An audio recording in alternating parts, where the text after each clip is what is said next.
पहले जब Panama case था तो उस वक्त बड़ा रेगुलर हम यहाँ पे आते थे और उस वक्त भी चोरों और लुटेरों के खिलाफ एक जदोजहद थी। आज भी वही जदोजहद है जो जारी है।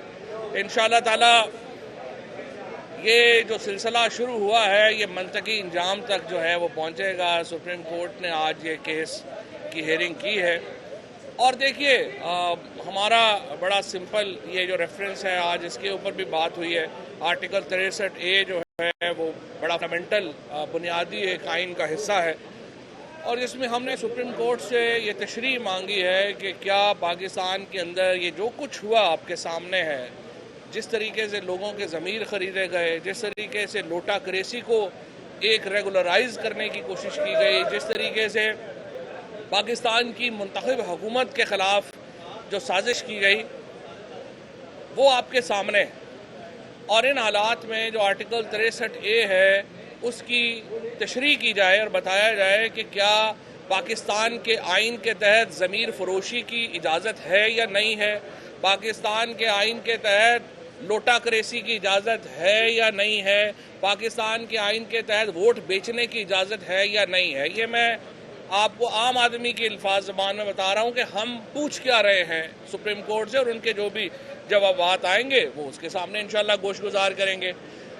देखिए मुझे लगता है कि इसमें कोई शुबा नहीं है कि बड़े यहाँ पे जिस तरीके से तहरीके इंसाफ की और इमरान खान की जो हुकूमत है, जितने बड़े माफियाज के ख़िलाफ़ हमने और इमरान खान ने कदम लिए, हमें पहले दिन से पता था कि यहाँ साजिशें होंगी।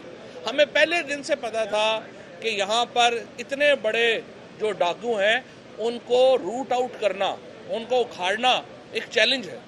लेकिन पहला मौका नहीं है कि इमरान खान ने इस तरह के चैलेंज से जो है वो नबर्द आज़मा हुए हो। इमरान खान ने हमेशा ज़िंदगी में बड़े चैलेंज लिए हैं और इनको भी हम इंशाअल्लाह ताला इंजाम तक पहुँचा के दम लेंगे। जहाँ तक आज मैं सुन रहा था कि अपोजिशन को तकलीफ़ है, अगर 22 तारीख को इजलास नहीं हुआ तो 25 को हो रहा है। 3 दिनों में कौन सी आपकी क़यामत आ गई है? मुझे आप बताइए, जितनी OIC के ख़िलाफ़ इस अपोजिशन ने कैंपेन की है इतनी तो इंडिया और इसराइल ने मिलकर कैंपेन नहीं की है। मुझे शर्म आती है कि ये जो लोग यहाँ पे खड़े होके कहते हैं OIC होके दिखाओ तो हमें पता चलेगा, और ये जो अभी मौलाना फजलुर रहमान आपके सामने बातें करके गए हैं, एक इनसे सवाल पूछे आप कि आपने अपने पूरे कैरियर में, सियासी कैरियर में इस्लाम के नाम के ऊपर वोट तो लिया, इस्लाम के नाम के ऊपर किया क्या? ये इमरान खान है जिसने आज आलमी दुनिया में इस्लामोफोबिया के ख़िलाफ़ एक मुहिम खड़ी की।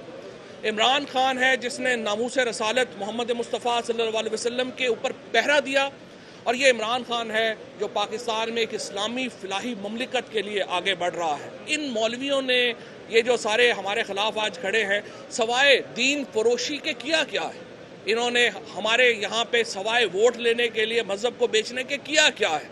मैं इस पे अपोजिशन की, मैं स्पेशली जो हमारे जो हमारे नए नौमौलूद लीडर्स हैं, उन्होंने जिस तरीके से इस्लामी खारजा इस्लामी वज़राए खारजा की कॉन्फ्रेंस को तहक़ीक़ करने की बात की, जिस तरह से ये नो कॉन्फिडेंस, अगर आप ये जो इस्लामी वज़राए खारजा की कॉन्फ्रेंस है ये आज से कम साल पहले जो है वो उसके डेट्स तय हुई हैं, उसकी जो हतमी तारीख है वो भी 6-8 महीने से पहले आई हुई है। क्या क़यामत आ जाती अगर आप ये रेजोल्यूशन 10 दिन बाद मूव कर देते?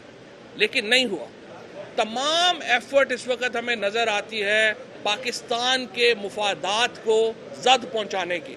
इतनी एफर्ट, इतनी कोशिश हिंदुस्तान और इसराइल की तरफ से नहीं हो रही इस्लामी वज़राए ख़ारजा के ख़िलाफ़ की कॉन्फ्रेंस के ख़िलाफ़, जितनी हम देख रहे हैं कि ये फजलुर रहमान और इनका ये जो सो कॉल्ड अलाइंस है वो ये कर रहा है। इमरान खान डट के खड़े हैं। हमने अपने लोगों को 7 दिन का नोटिस दिया है, मौका दिया है, वो वापस आ जाएं। अगर वापस नहीं आते उनकी डिस्क्वालिफिकेशन होगी सारी उम्र के लिए इंशाअल्लाह ताला। आज वो अपने बच्चों को मुंह दिखाने के काबिल नहीं है। उनके भाइयों की हमें कॉलें आ रही हैं, उनके घरों से हमें कॉलें आ रही हैं। वो शर्मिंदा हैं इन लोगों की हरकत के ऊपर। इन लोगों को मैं फिर ये मौका, ये कल भी वज़ीर आज़म ने कहा है, आप वापस आ जाएं, आपका बेहतरी होगी। और ये जिस तरीके से आज सुबह असद कैसर साहब के ऊपर जिस तरीके से अटैक लॉन्च किया गया, मैं ये समझता हूँ स्पीकर, अगर आपकी باتیں مانتا چلا جائے تو وہ بہت اچھا ہے. اگر آپ 3 دن کے لیے ہال آپ نے اسلامی سربراہی کانفرنس کو دیا ہے اور وہ بھی قومی اسمبلی کی اپنی قرارداد ہے جس کے اوپر آپ نے دیا, اسپیکر باؤنڈ ہے نیشنل اسمبلی کی ریزولوشن کے اوپر عمل کرنے کا, آپ نے وہ 3 دن کے بعد آپ نے ان کو دے دیا, 3 دن میں کر دیا, ابھی آپ کس طرح کی زبان استعمال کر رہے ہیں اسپیکر کے خلاف.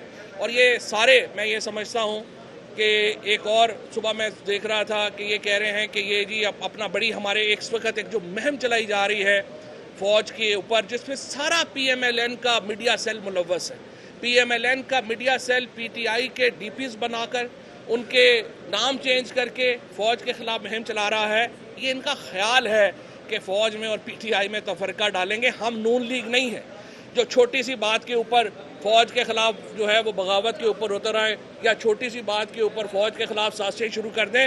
عمران خان اور پاکستان کی فوج یہ ایک ایسا کمبینیشن ہے جو پاکستان کے ایک بہتر اور ایک مستحکم استحکام والے پاکستان کے کا آئینہ دار ہے, اور یہ انشاءاللہ کمبینیشن جاری رہے گا. پاکستان کی افواج پاکستان کی حکومت کے پیچھے کھڑی ہیں, یہ پاکستان کے آئین کا بھی تقاضا ہے, پاکستان کے جو افواج کی جو ذمہ داریاں ہیں ان کا بھی تقاضا ہے. وہ حکومت پاکستان کے پیچھے کھڑی ہوں گے انشاءاللہ تعالی. اور کبھی بھی دیکھیے یہ معاملہ نہیں ہے, کبھی چور اور سپاہی بھی مل کے چل سکتے ہیں, یہ تو سارے چور ہیں, ان کے ساتھ سپاہیوں کا کیا تعلق ہے؟ کوئی سپاہی جو ہے وہ چوروں کے ساتھ نہیں ملتا, یہ ان کی خواہش ہے. میں ان سے کہتا ہوں اپنے کردار کو بدلنے کی کوشش کریں. جس طریقے سے انہوں نے ڈاکوؤں اور چوروں کی ایک پوری سلطنت کھڑی کر دی ہے اور پھر ایکسپیکٹ کرتے ہیں کہ پاکستان کے لوگ ان کے پیچھے کھڑے ہوں گے, کوئی آپ کے پیچھے کھڑا نہیں ہوگا.